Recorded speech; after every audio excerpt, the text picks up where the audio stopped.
All right, how's everybody doing tonight? Those of you that are here. Let's go ahead and get started. We're going to be going over a couple things. Those of you that are brought your mat tonight, we'll do those at the end, so we'll get the macro and stuff taken care of in the final handout I gave you. On our course site, I did email you guys this. I do have the link to the final schedule in the course site right at the home page where it says announcements. And this week we're finishing up we're going to start discussing the final photography project. We're going to go over that first, and then we'll talk about inviting your family and friends for the photo shoot on week 13, November 6th exactly, and also remind you about the lighting lab next week. We're going to be doing the lighting lab next Tuesday in class, and so, or take it back, next Thursday. Next Thursday in class. And Tuesday we're going to be doing your macro, finishing up your macro lab and looking at that. And so let's talk about the final photography project. I should have given you a handout. We'll talk about that real quick. You have a couple weeks to play with this. In fact, it's not due till the end of next week. You're going to choose a profession. On this sheet, it gives you all the professions that you have the option to choose from. I'll go over these real quick. You've got the photojournalist, more important about getting the shot than worrying about technique. Speed and deadlines are important on this one. Features, like series of shots accompanied an article. Time for research and design. Photo essay, pictures tell a story. And special coverage, getting attention on this one. The next one is sports. Long lenses, continuous shooting. You don't need a long lens, by the way, for this one, but definitely continuous shooting. Almost all your cameras have a continuous shooting mode. Nature, landscape, animals, dealing with weather and other conditions. Challenging, needs patience and perseverance. And remember, with nature, it's not just good weather. It can be bad weather as well. And I'll go and stop right before we go any further. You can use for this final project the pictures you currently have. You don't have to take brand new pictures for all of these pictures, okay? And when we get through talking about this, right after we get through talking about this tonight, before we get into the macro stuff, I have picked out a handful of portfolios up here on the table I want you to look at of what I'm looking for from prior semesters. And so we'll stop and have you do that in just a second. Retail's the next one. Portraits, children, families, schools, pets, having almost become as popular as children, pets are. Weddings, dealing with emotions and chaos, retouching, making customer look the best, paparazzi, celebrities, not always inviting. And then forensic. This is a new one that's been around for a while. It's fairly new. I have had a couple students do these in the past semesters on forensics. Accident reconstruction. I can remember a mom who had 5 kids who did accident reconstruction photography with forensics. She had all the cones and the numbers and everything, and did an entire final portfolio doing that. It was kind of cool.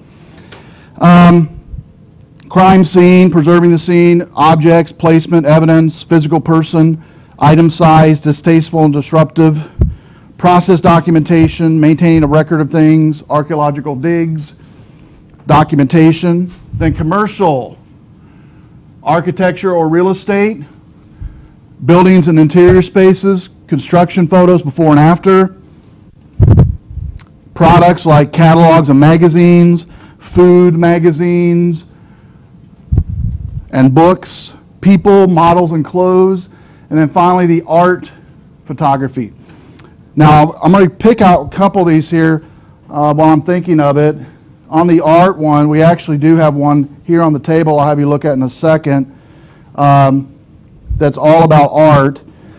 David Fry special effects makeup goes into special effects makeup is a good one. There's also one in here, kind of montage in here, but you should find something on the table for all of these. What I'd like you to do now is go ahead and come on up and look at the portfolios I have on the table. spend about 5-10 minutes looking at them. You can take, go ahead and come on up here right now, and you can take a look at these and browse through. These are the ones I actually picked out that are the ones has inside of it everything that you're going to need. So if you want to you should be able to just grab one if you want to real quick and then head back to your seat and we'll kind of talk about it. So while you have it in your hand, we'll talk about the portfolio. So it doesn't really matter which one you guys grab, but just go ahead and quickly grab one real quick and we'll go over this. Kind of the makeup of your portfolio, what it's going to be. It's kind of a weird color outside, isn't it? Right? That's really weird, right? Yeah, it looks like it's on like orange or something. Like an orange. Okay. Let's quickly go over this real quick. First thing you'll notice, now all of your portfolios will maybe not have this, but the components you need is on the front cover. Let's look at that first before we get inside. The front cover, you're going to have your name, the class, and the semester for sure. Like this is Miko, Gowan, web225, fall 2011. You flip it open. The first sleeve inside of here should have a DVD. If it doesn't, yours will. Okay, that one might have fell out. Okay, so if you look up here, you want the DVD right here when you're finished. Then, resume is the first item on the agenda. Okay, so Miko has his resume up here.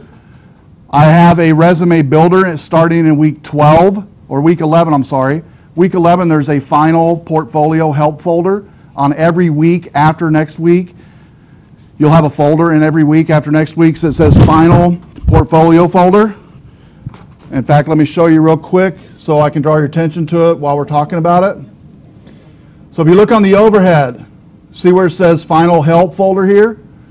In here, in the final help folder, you'll notice is everything you'll need, one of them being, if you don't know how to build a resume, there's an example of one right there on the document. So everybody will build a resume. If you need help, let me know. I can help you build one. You don't have to have any experience as a photographer. You're going to give the experience you have of what you've been doing with your life up to this point. All right? Generally, now Miko's here is a 3-page resume. Most of your resumes only need to be 1 page. Okay? I will say that. Now you might notice in some of your portfolios they have the thumbnails circled, and that's the way it should be. The circled or the thumbnails are all the pictures that this person had in their portfolio. Okay, in their DVD portfolio that we're going to look at in just a second. The circled ones are the ones that you actually print out. So the 8x10s like Miko printed out here, that is the actual ones that you circle on the thumbnail. Is the ones you actually print out. And you can print these out anywhere. I think he did these at Woodman's, but you can do anywhere. Walgreens, Woodman's, Foki, wherever you want to. The site you're using now. Okay? And that's it. So you've got basically the cover, the DVD, resume, thumbnails. The thumbnails will have the items circled that you actually print. You need at least, I believe I said 3 to 5 in the handout we'll go over in a second. 3 to 5 8x10s. You'll circle them, and then you'll put the 8x10s in a nice plastic sheet like they've done here. All right? So, first thing is, you have a couple weeks, literally 2 weeks. I'll remind you again Tuesday again, because it's going to be due a week from this Sunday. You have to choose a profession. Force yourself to choose one. Now, can you do more than one? Yes. Glad you asked. You can do multiple professions. Okay? No more than 2, though.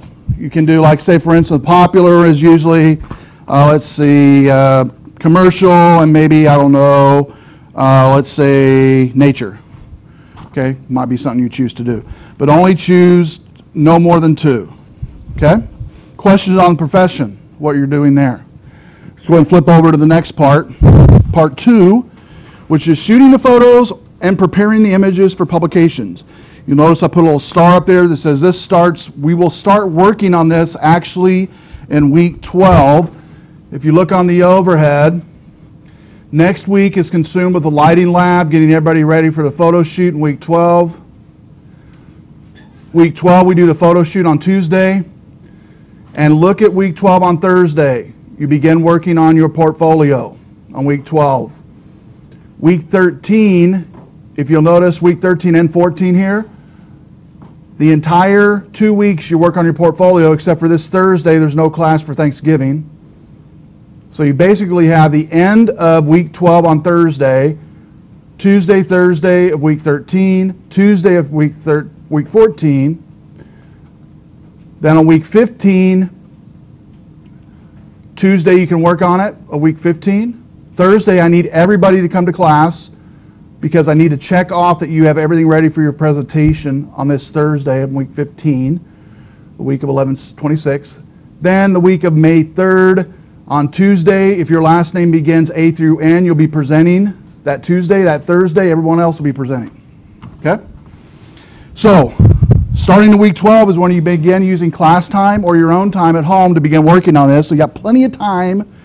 And you can see from these portfolios, some of these students put a lot of work into them. A lot of work into them. On average, most students spend at least 35 to 40 hours on these portfolios, collecting pictures, editing pictures, putting them together in the binder. So that's why I give you so much time to work on it. Because I don't want you to, I do not want to, I used to do this in a rush thing. I gave students a week, oh no, 2 weeks. It wasn't enough time. You didn't have enough time to do it. So I've been hammering away at it all semester. Hopefully you guys have been thinking about it. So where it says shoot the photos and prepare images, some of you can mark out shoot because you already have your images.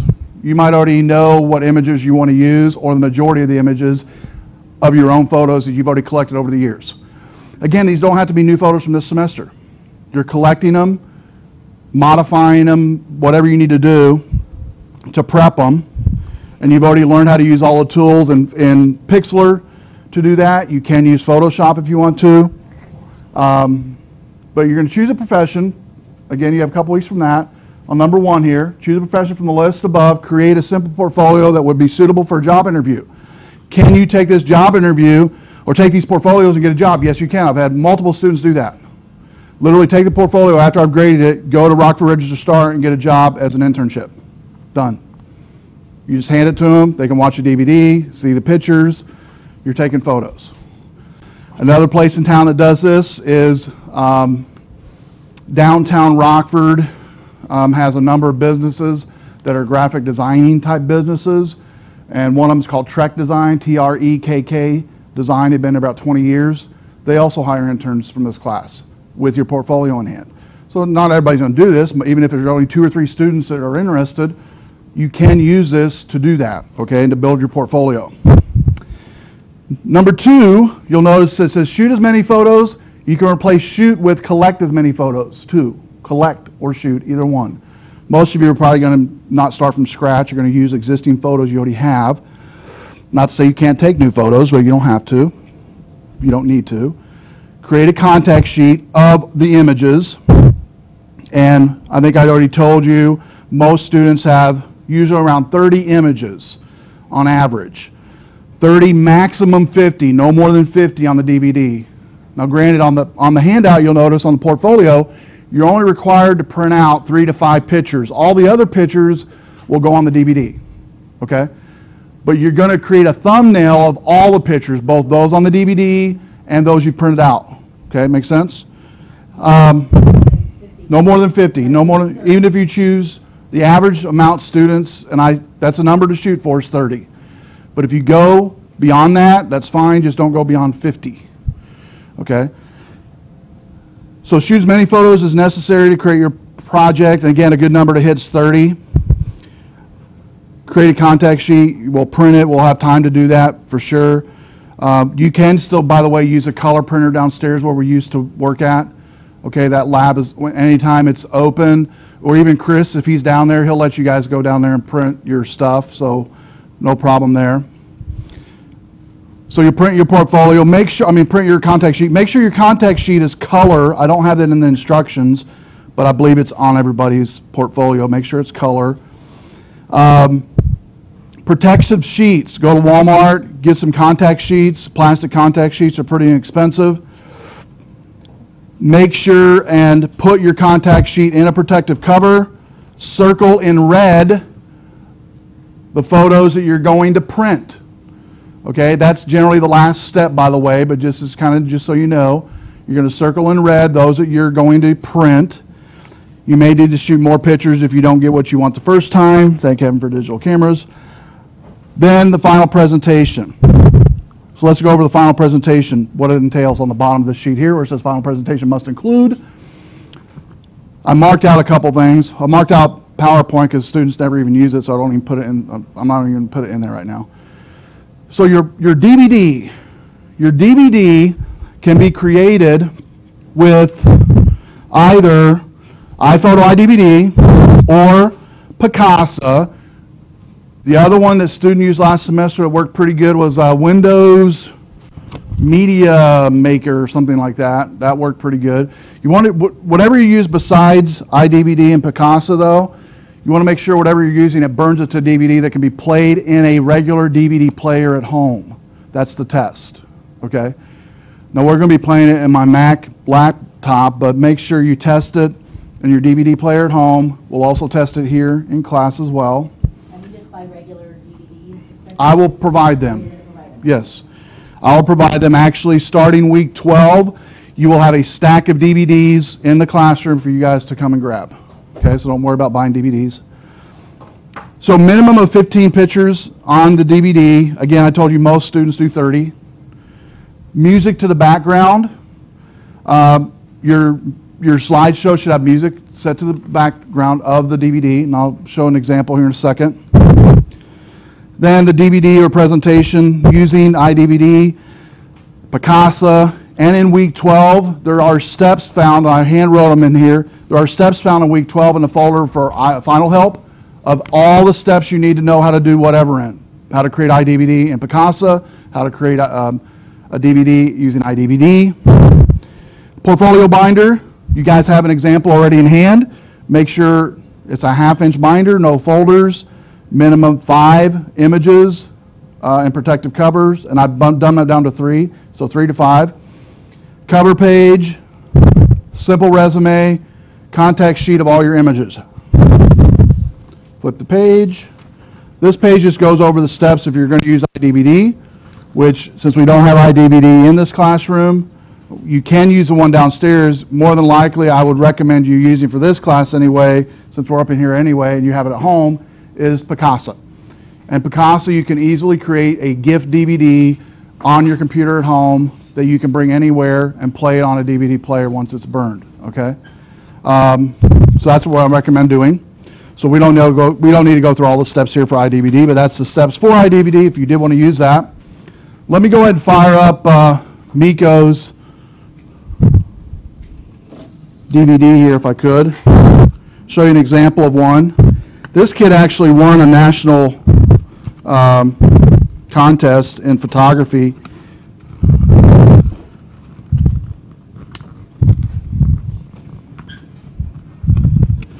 I got the tape on there really good.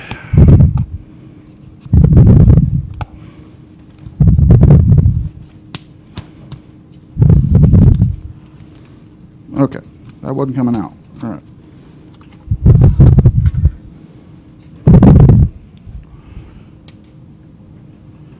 And I'll get the lights once it starts here.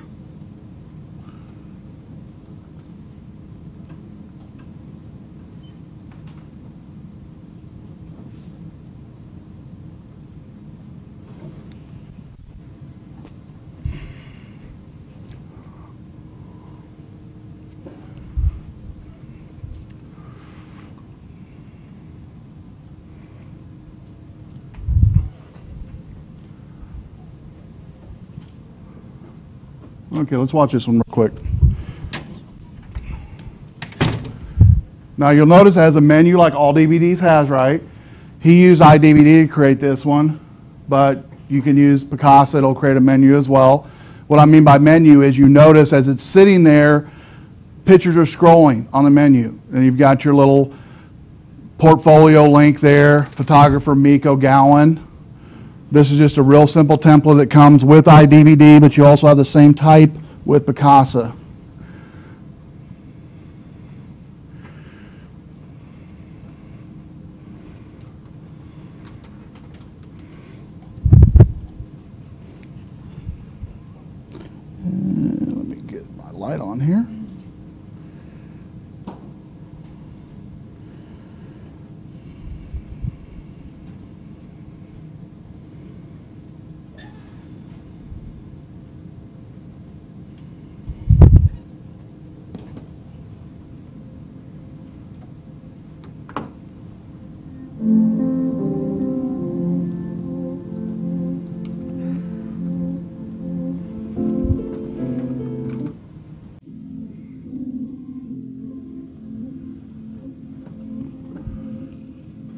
He specialized in photos that spoke words without words being on the photo. Now, he did caption the photos, but his thought for photography for this whole portfolio was he wanted to capture photos that spoke words by just looking at the photos, that kind of spoke a story by looking at it.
There we go.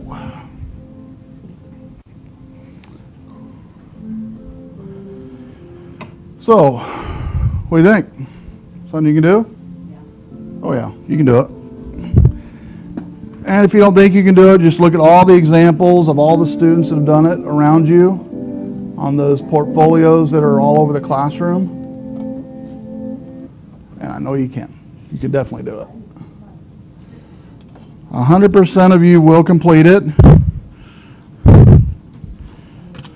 All right. Questions on the final portfolio? Questions on what you're doing when you start doing it? This is week 10, week 11 and 12. Week 11, we're going to finish up lighting next week. Week 12, we go into the actual portrait photography. And then at the end of week 12, that Thursday is when you guys begin officially working on your portfolio in class. But now remember, you do not have to be in class each session if you are gathering your photos, actually starting in week 12 on Thursday, all the way to week 15 on Thursday. These sessions, if you don't want to come to class, if you want to go out and work on your photos at home, you may do so. You don't have to come to class. You do need to be to class, though, for sure. On week 15, everyone come to class. I will be here each session. There are students that choose to come to class every session and work on their photos. You can do that. But it's optional attendance if you're gathering photos and working, starting at the end of week 12 all the way through the Thursday in week 15. This is where I'm going to come around to every person and check off that you've got your, everything in your portfolio checked off and ready to go. Okay? Questions about that? Okay, cool. Now let's go over the macro take-home. I try to clarify this a little bit more for you for your take-home. Let's give you some examples of what students have done in the past. For the macro photography, I decided to go ahead, give you some examples of what you could take photos of. A leaf, you need 3 settings, 3 photo settings. So a leaf would be one setting maybe, an insect would be another setting, coffee beans. We have those ugly bugs all around the place now. What are those called? Box elders. Hate them. But you know what? Let's use them. Let's get a macro photography of the bugs that we hate. You can get them anywhere. They're all over the place, right? Whether you like them or not. And I've been wiping, if it's a room, I've actually been cleaning the room and wiping everything down, if you notice, just to kind of, because these things have been crawling everywhere, literally. So a leaf, insect, coffee bean could be an example. Now, the coffee beans, you could literally pour some coffee beans on a table, like a white table, and take your macro photography of those coffee beans. That's an idea.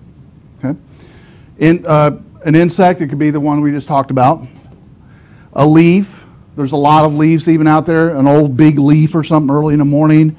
So there's 3 photo settings, number 1. Number 2, each setting you're going to take 5 photos of each setting, in each setting, okay?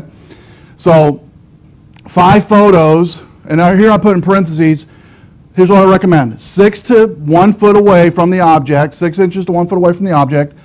The first you're going to take a photo of is take 5 photos of that leaf, okay? Take 5 of them of that leaf in macro mode with no zoom. It's going to be pretty linear, no blur whatsoever. I want 5.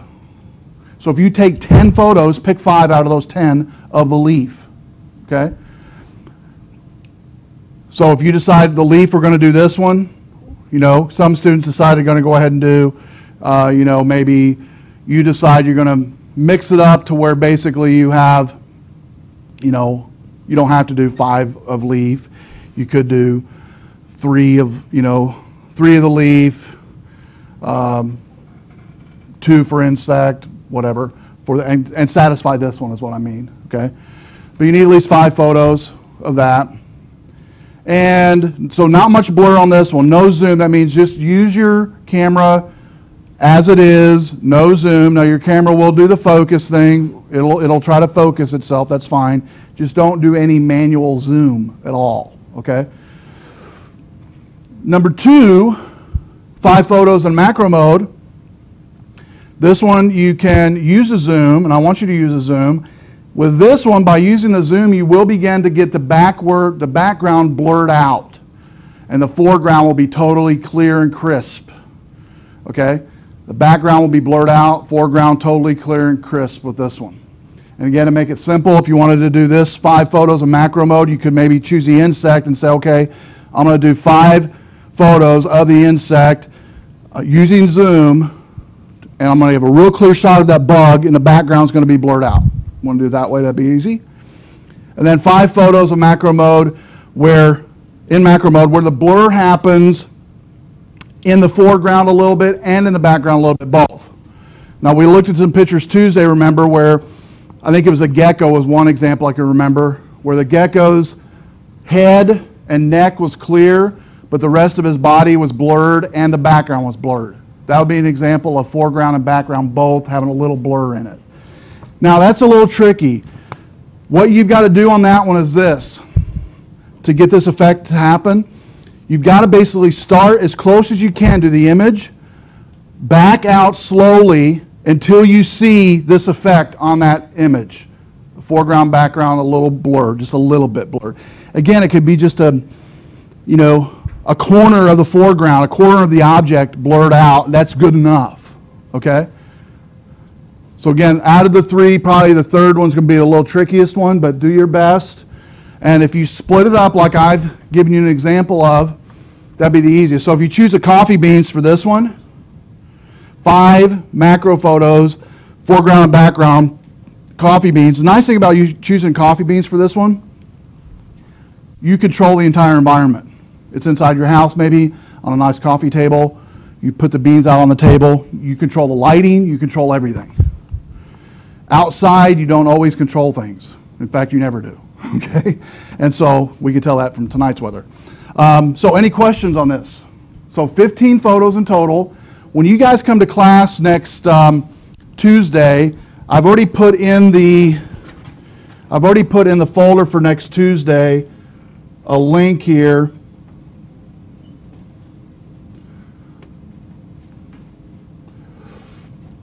where it says assignment number 9, part 2, macro close-up in class Tuesday. In that, you're going to actually do a photo critique of each other's work. So as soon as you hit the class on Tuesday, you can actually do this before if you want. What I'm going to have you do is basically email some photos. And what I might do is just go ahead, I was going to do it just Tuesday, but I might just go ahead and update this to where you guys have already done this, where I put the email for that folder. And I'll email everybody when I have that. I have the folder already created on Fokia, it's already out there, but I did not put the email in here. Because my original thought was to have you guys upload these the night you come to class, but I'll go ahead and email it to you prior. That way before Tuesday, I want you to choose like 2 or 3 out of the 15 that you really like. You're going to put them on Foki, and then when you guys come to class Tuesday, you're going to basically, because Foki allows you guys to comment on the pictures, you're going to take these questions and you're going to make comments on each one of these areas: composition, depth of field, exposure, technical, how does this photo make you feel? You're going to do that on some photos, critiquing on Tuesday on people's photos in the classroom. So we're just going to take 2 or 3 of our own photos and post them, right, exactly. And I will give you instructions, so don't do it until I email you, because I want to give, I think I've been having you guys email me with your last name in the subject line. I want to give you some instructions to where it's anonymous a little bit. I'll have you put something in the subject line, maybe just like macro or something. That way everybody's the same. I'll probably just have you do that, but kind of hold off on that. But I did put in here on the critique steps, once you go to the critique on Thursday, you'll answer the questions. You'll post basically these questions in the comment of each of, say, 3 photos you choose. Answer the questions and be thoughtful, which I know you guys will. When you read your critiques, this is real important.